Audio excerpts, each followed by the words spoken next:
I'm Clinton Carew, and welcome to the Align with AI Innovation podcast, brought to you by MacEwan University's School of Continuing Education. This is a limited series podcast that delves into the multifaceted world of AI and data with many industry-leading experts. MacEwan University will soon be offering a slate of courses and certificates centered around these important topics, and we're here to talk to these different industry experts who can share insight into implementing these technologies responsibly and effectively. My guest today is Stephen Kaiser. Did I say that right, Stephen? You did. The president of the Edmonton chapter of DAMA, which is a nonprofit data administration management association. There's 85 chapters worldwide. You're the president of Edmonton. Correct. Yeah. And you've been an industry partner in developing upcoming AI and data courses. You have a wealth of knowledge on the subject. It says here in my notes, wealth of knowledge. How do you feel about that? Well, it's interesting because I think the more you know about something, the more you realize you don't know it all. Yeah. Right. So yeah, it's funny. That. I think, what do they call that? The Dunning-Kruger syndrome, right? Where people that know the least about something think they know the most, and the people that know the most think they know the least. Yeah. So I think the more I've learned is the more I've realized the more I need to learn. Yeah.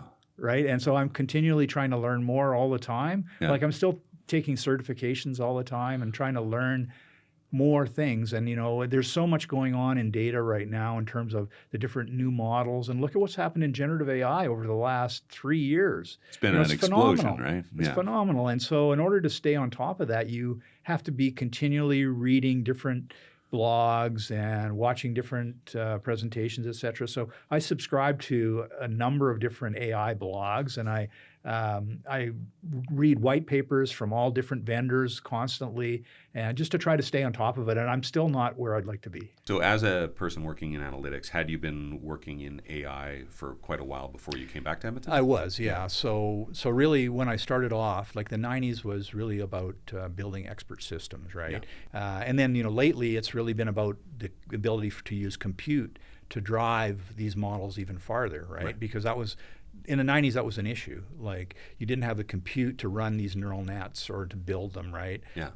And it's only been the last 15 years where we've really sort of had that compute power to really build those larger models that could model those more complex relationships, like you see in a lot of the deep learning models now. So you've been working in AI for a long time, and right now, I would say if I had to take a guess, you seem really keen on it. You're excited about the potential for what AI can bring. Has that always been your position, or have you found your way there through some experiences over the last few years?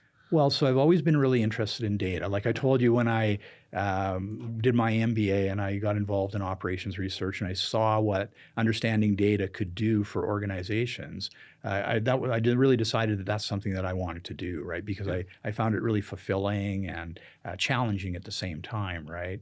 So yeah, it's been an evolution, right? Like I said, I started off doing like pricing and promotion optimization, transitioned from there into working with travel agencies, and I built a revenue management model for one of the leading travel providers here in Canada, right? And then I went from there to working in financial asset management, because data is ubiquitous. It's across all these different verticals, right? So, and then from there I went finally to financial services, and that's how I ended up where I am right now. So right now I'm at the National Bank of Canada, right? So. Do you find that there are any challenges that you see coming up in the next few years in terms of that? Well, I think there's a lot of challenges that are going to be coming forth. Like with a lot of the advent of these different AI models, we're going to have to learn how to control them. So, the catchword I think right now is responsible AI. There's been a lot of discussion on this, a lot of papers that have been produced, and it's really about making models that are going to give us outputs that are going to be usable but not harmful. Yeah. Right. Yeah, and so again, it's an algorithm, and it's only going to give outputs depending on what it's trained on and what the parameters are in that model, right? So it's controllable, but because it uses a lot of data to train that model, like the models with 1 trillion parameters, they take a tremendous amount of data to train. Yeah. And so to make sure that data is unbiased and it doesn't have any problematic issues with it. And it seemed like the more control they attempted to use more control and it made the hallucinations harder to predict. That if you allowed the AI to just kind of give you average answers, it was working pretty well. But as soon as humans tried to get into the mix to really control what was or wasn't talked about, the hallucinations got much more vivid. Do you know what I mean? Well, normally the way you're going to get hallucinations is because when the model doesn't have the training to answer or respond to the input that you give it, right? So what it does is if it doesn't understand the relationships that you're trying to get out of it, it will use whatever relationships are there. And are there models that exist right now that have been trained to handle numbers the way that the generative models handle language? Yes, actually there are. RBC has created a really interesting model called ADAM, right, which is a transaction foundational model. I believe it was trained on about 85 million transactions. It might even be billion. I'm sorry, I have to look it up. I can't. Of course, yeah. But anyway, it's really designed to understand the relationships between different transactional activity, right? Yeah. So ultimately, what it can do is can provide a much better prediction on what individuals or corporations will do, right? But then as soon as it comes into the land of math or banking, they know to reach out to a more qualified friend? Well, so it's interesting that you say that because you've really described this whole agentic AI sort of trend that's happening right now. Sure. And it's interesting because, of course, with these larger models, with these billions or perhaps trillions of parameters, you get more latency. It takes more time for it to actually respond because it's got more parameters to go through, right? So a lot of times latency is important in the equation, right? People don't like to wait, right? So a lot of times it's better to have a model which is trained on only a subset of that information, but it's a specific area.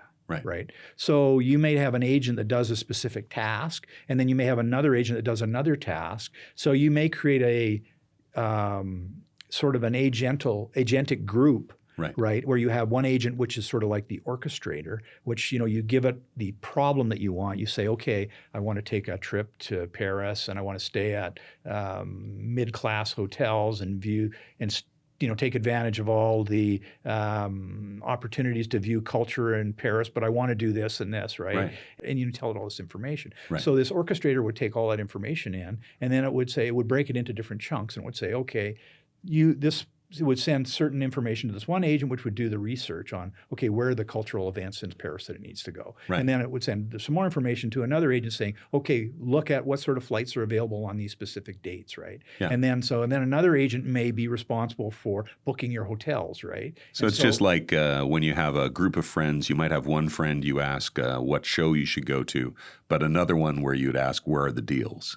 They're not always the same people. Exactly. I get that. And so by doing that, each of these individual agents, which is much more focused on its specific task, it can do a much better job of that than a large model, right? Because it's more focused, right? And so that orchestration ties that all together, right? The issue that we're having right now with these are complex interrelationships, right? For sure. And so governing those agents so they do what they're supposed to do is one of the issues we're facing right now, right? And so that's why you don't see a lot of agentic applications in more regulated groups like banks and other areas, right, like healthcare at this time, of course, because as we're moving forward, a lot of these issues are being dealt with, right? So they're coming up with responses that or answers that are going to sort that out, right? Yeah. Do you see this as a growing sector in terms of employment or a static sector? Where do you see it from? You've been, again, doing it for a while, so you can see the trends, right? Yeah, look at data. So data is magnifying exponentially. Looking at the Internet of Things, like what companies now manufacturing or companies are putting sensors on all of their different machines that they've got, so they can determine how fast they're wearing down, what's going on with them, how much throughput's happening. All that generates data.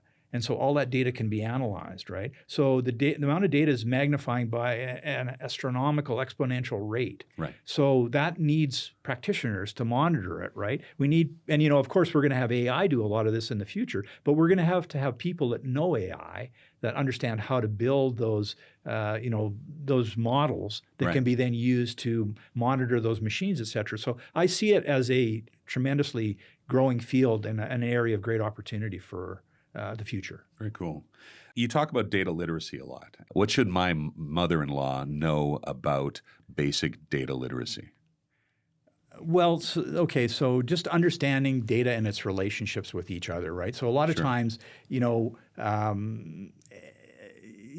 I think about it, I think of people that are actually using or working with data, right? So at a frontline worker, they need to understand data types and relationships between data. A lot of times they're looking at visualizations in dashboards, so how to read those dashboards and stuff like that, right? What we want to make sure with data is that it's useful in its context, right? I would say, right? And so that ties into a number of constructs like data quality, data lineage, where did that data come from? What's its history? Has it been transformed? How has it been transformed? And then, you can use that data for various things depending on, once you understand that the quality is useful, because as we've developed these more complex models, we have to have data that's good quality data to go into them, because as you probably heard the expression, garbage in, garbage out, right? So that's very true for data, right? Yeah. So, and what's happened with organizations over the last few years, it's interesting because data governance used to be sort of this idea that executives hated because they viewed it as a money pit where they would shovel money in and there would never be any return on their investment, because it's a foundational sort of activity. And so it's really hard to ascribe an ROI from that activity. But ultimately, especially with the advent of AI and AI models, people realize that if you don't have governance to understand where that data came from, what transformations it went through, and other things like that, you're not going to get the results that you want from the models you're building, right? So there's been a lot of interest in data governance over the last while. And, especially in regulated industries, ensuring that we've got data quality so that you can use that data for various things. So when you're reporting on what your activities are going on, it makes sense. And you can use that information then to make decisions that are going to be correct. Because poor quality data will cause you to make decisions that are going to be, suboptimal, and it may cost a lot of money, right? So that's important, right? What do you do in terms of trying to access the best AIs when you have the regulations over data residency, which requires that everything stays in Canada, I believe? So a lot of that data, that's like personal data or transactional information and things like that. So, obviously I guess the hyperscalers. So those are companies like AWS or Microsoft, et cetera, that have, cloud, you can have, data warehouses, et cetera, in the cloud, et cetera. So it's important for them to have the facilities located in Canada so that they're not taken outside of Canada, because the minute we start to transmit data outside of Canada.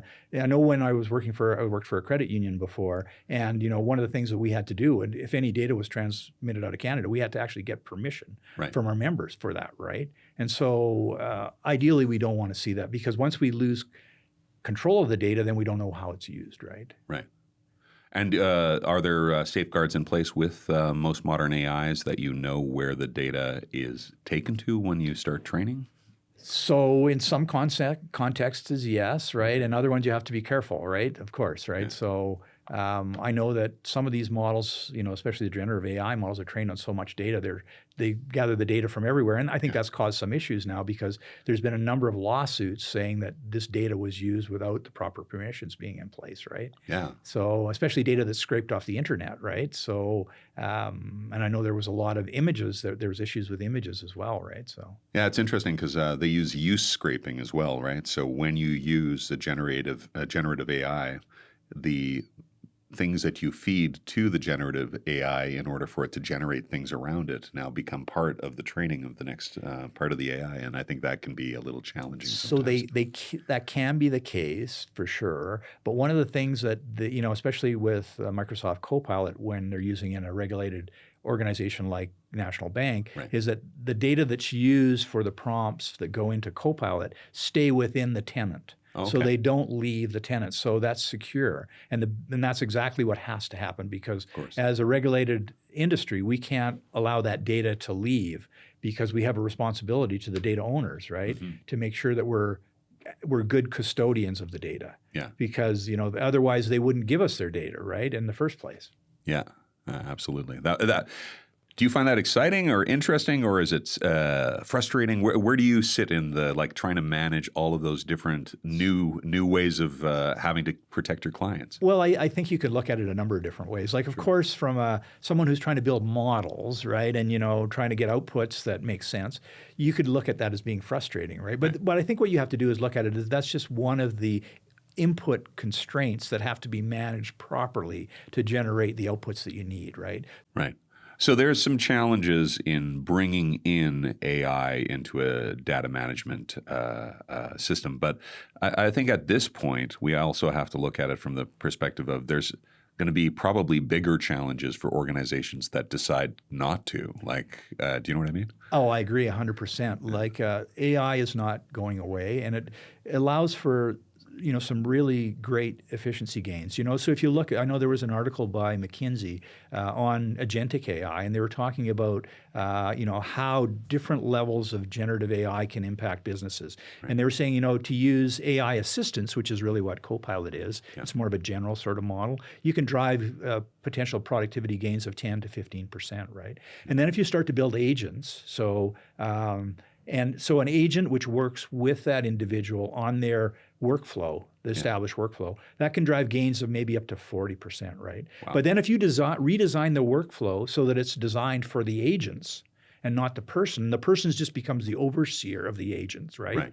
So then you can get gains of up to like 80% because it does things a different way, right? There's a different workflow that leverages their abilities, right? And so those are where you can really get some gains. So if organizations don't take advantage of those gains, they're not going to be a viable organization because their costs are going to be out of alignment with the industry. Right. You have one person who's a single person can do the work of 5 other people at a different organization. Yeah. Basically, yeah. So it's going to be adopted for sure. So then we have to work with that assumption, and we have to say, okay, technology is not going away. We have to make sure that we manage technology appropriately, so we're going to get results that are going to be beneficial. Now, on the C-suite level, we can look at that and go, oh, well, this sounds terrific. Efficiency, 80% efficiency now, and we can hire one person instead of 5. How do you talk about this to people who live on the front lines, so people who are going to be the managers and the database technicians who now have this potentially much higher degree of difficulty in maybe keeping a job? But I would say that it's a technology that's not going to go away. I think if you try to ignore it, it's not going to work out well for you, right? So we need to figure out how we can use the technology to benefit ourselves better, right? So I would argue that I think it makes the most sense to try to understand the technology, figure out how we can use it so that we can then drive more benefits for the organizations that we're working for with that. That makes sense. What's the biggest pitfall you think the companies make when they try to roll out new AI systems? So I think, again, comes back to this whole idea of bias and responsible AI, et cetera, and understanding governance, right? And so in some of the training that goes in to try to educate some of the people that are working with it, a lot of times it needs to be dealt with as a management sort of process that has to be in place all the time, right? Not just like you take the course, then you're over with it, right? Yeah. It doesn't work like that, right? I got my AI stamp, boom. Yeah, so I'm good to go, and then I just go do whatever, and then I forget about it, right? No, it's not going to be like that. It's going to be, okay, how can I use this and use it on an ongoing basis, and build on it and learn more, and continue to learn how to use it responsibly. Right.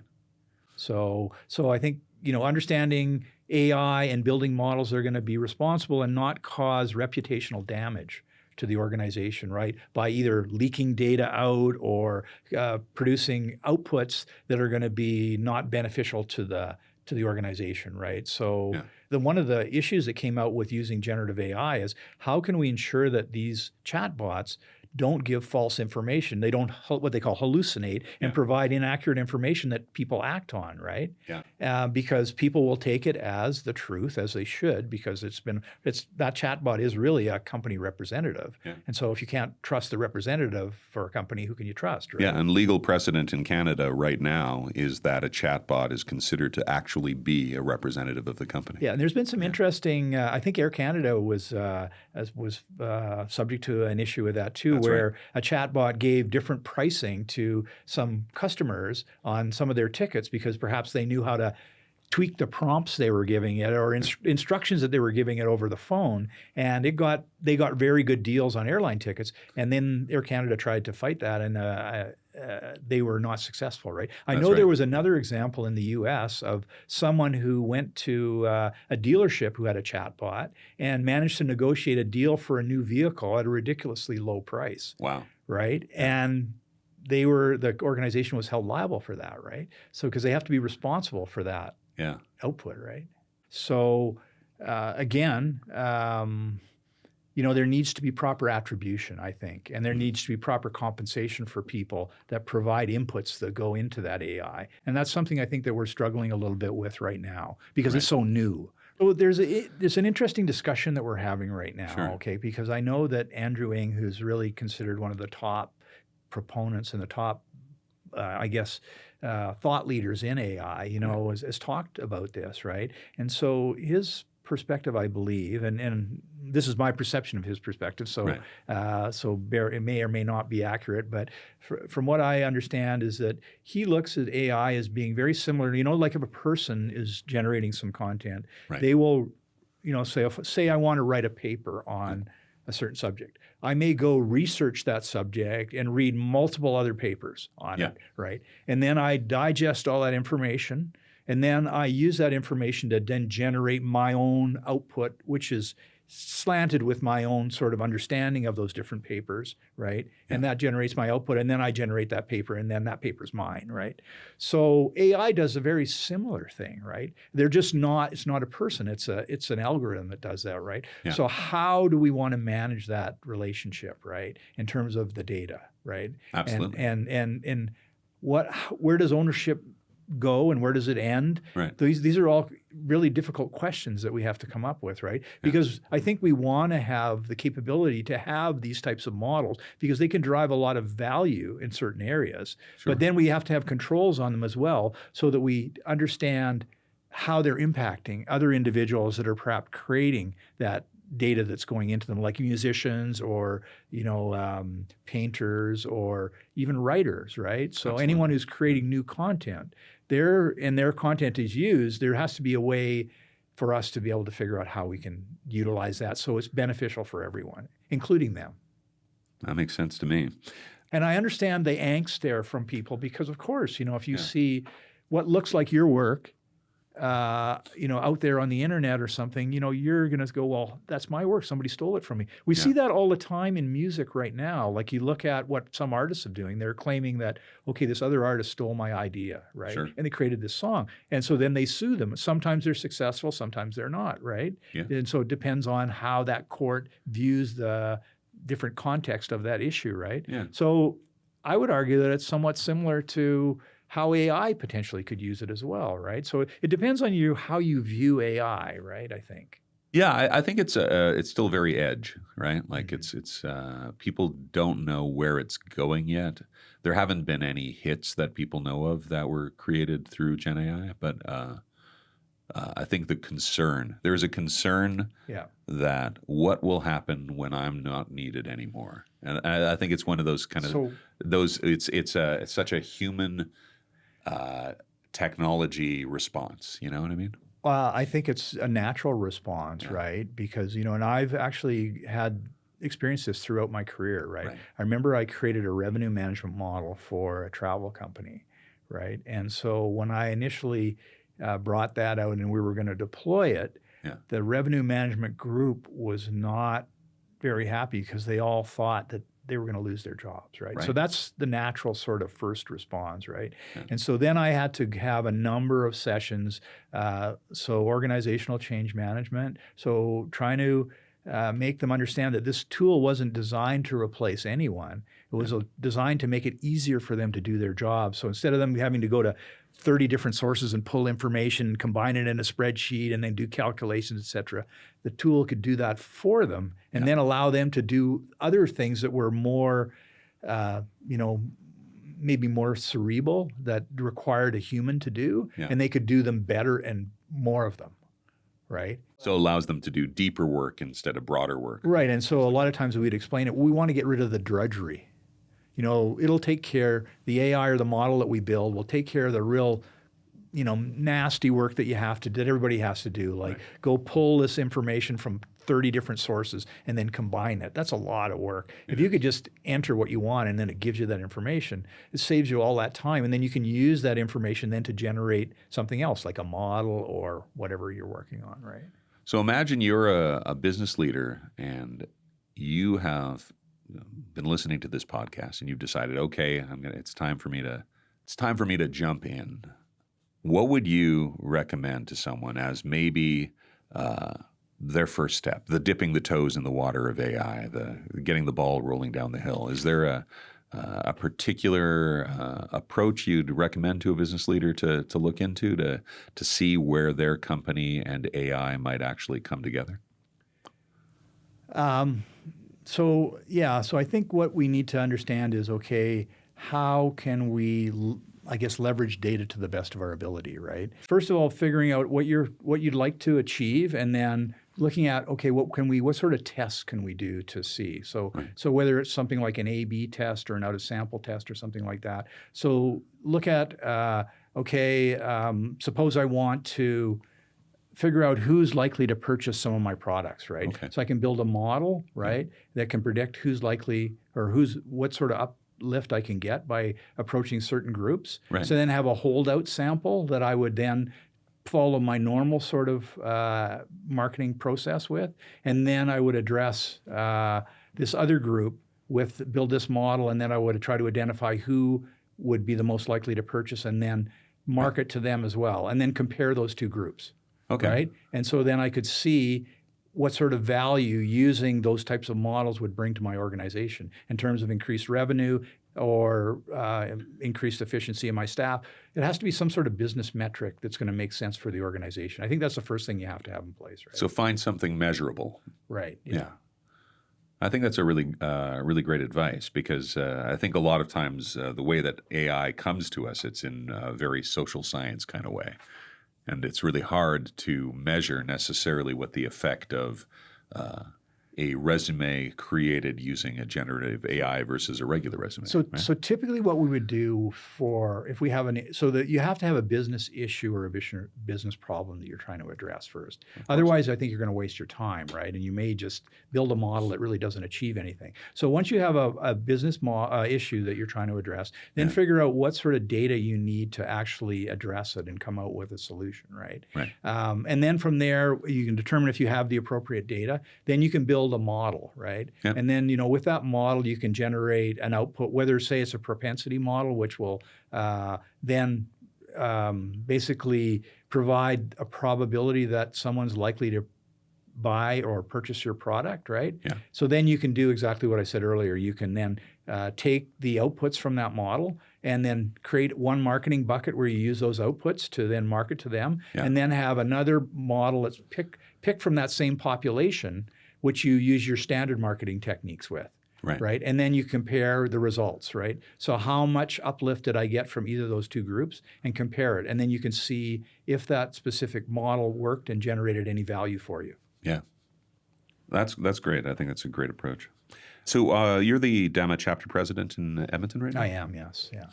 And can you tell us a little bit about DAMA and what they do locally? Or is it mostly that the work is kind of international and you get to kind of plug into it? No, it's very local based. Tell me about that. For sure. DAMA International is approximately 85 chapters around the world, right? So we have a chapter here in Edmonton. There's another chapter in Calgary, one in Vancouver, one in Toronto, and one in Ottawa. Okay. And so we actually, we get together and talk a lot between chapters, et cetera. But what we really try to do is we're really trying to create an environment or an ecosystem here in Edmonton to benefit data management professionals, right? Yeah. So DAMA is all about data management, and that includes all different areas from data analysts through data architects, through machine learning engineers, through AI practitioners. Mm-hmm. It's a very vast and varied group, right? Of course. And so we have regular chapter meetings, which we either have at NATE or we've been having them at Edmonton Unlimited downtown on Jasper Avenue. Yeah. And so we have regular meetings once a month where we bring in different speakers from local organizations that have specific topics to talk about related to data management and AI. Yeah. And then we have a conference every year. So this year it's in November. I think it's November 12th through 15th. So 13th and the 14th of November will be 2 full days of presentations at the Productivity and Innovation Center at NATE. The November the 12th is going to be a day where we have workshops, and the 15th will be a day for workshops. So those are any of those things public facing, or are they mostly for DAMA members? They're public facing for sure. Okay. We really encourage as many people to attend as possible. Now, of course, a lot of our people who will be listening to this podcast are going to be students or prospective students at MacEwan University. So in terms of people who are interested in maybe a potential future in data, is this a place where you'd encourage them to come and check some things out? Most definitely, right? As a matter of fact, we're working with Alberta Innovates to provide those students with specific reduced rates to attend the conference, right? Because we want to make it affordable so that we can get these, because these are going to be the practitioners of the future. Yeah, of course. Right, and so that's what we're really all about. We're about, again, building this AI ecosystem. So we offer a lot of training as well. So we're affiliated with a number of organizations like the ICCP, the TDWI, and of course DAMA, right? So we offer training in like the Certified Data Management Professional, the CDMP from DAMA, also the Certified Business Intelligence Professional from TDWI. Also, we have a number of training paths from ICCP in data science, data architecture, all sorts of different areas like that. So these are great certifications. And now we're actually working with MacEwan. We're co-branding some courses coming up on AI and data literacy, et cetera, to actually provide professionals with the ability to get certified so that they can understand what's going on in some of these areas so that they can apply them and grow their careers. It's really about making people more aware and more capable in these areas so that they can take advantage of some of the advances and some of the opportunities. When we think about the course offerings that are coming up at MacEwan in terms of AI and data management, is there something about that you think will really be beneficial for future business leaders, whether they be students here right now or people who will work with the students here in the future? I do. I think that because understanding data is going to be really critical going forward, and how to use data, right? And so those courses are really going to build on that understanding about how to do that, right? And so they're going to be in different areas. One of them, of course, is data literacy. Then there's other courses in other areas, right? But really, they're going to allow people to then leverage the data for their own advantage and for their organization's advantage, right? So, and I think that's going to be even more important as we go forward. As we talked about, data is ubiquitous. It's everywhere. It's becoming more and more prevalent. So being able to use that data to generate advantage for your organization is going to become crucial going forward. And so understanding the nuances of how to do that is going to be very important as well. So having the courses available to you, so especially in a micro course format where you could come in and take a course in 2 or 3 weeks or whatever that may be, or maybe it's a little longer, maybe it's a month or 2 or whatever, but you can still gather that knowledge fairly easily, and then you can apply it. And then I know that MacEwan does a lot of hands-on training as well, so you can practice those models perhaps before you go and apply them in the real world, and you can get some understanding about how those models would work, and then how you can apply them in your business, right? To drive value for your organization and perhaps value for the community that you're in as well, right? So there's lots of opportunities there. So I think these courses are absolutely critical going forward because they're advancing your knowledge and your ability to then leverage some of the information that's available to us now. Great. Yeah, thanks a lot, Stephen. I appreciate you coming in and talking to us about this. Thank you very much. This has been Align with AI Innovation Podcast. I'm your host, Clinton Carew, and our engineer is John Johnson. I'd like to give a special thanks to the entire New Initiatives team at MacEwan University School of Continuing Education. Be sure to check out the new AI and data courses being offered and visit macewan.ca/AI innovation for more information.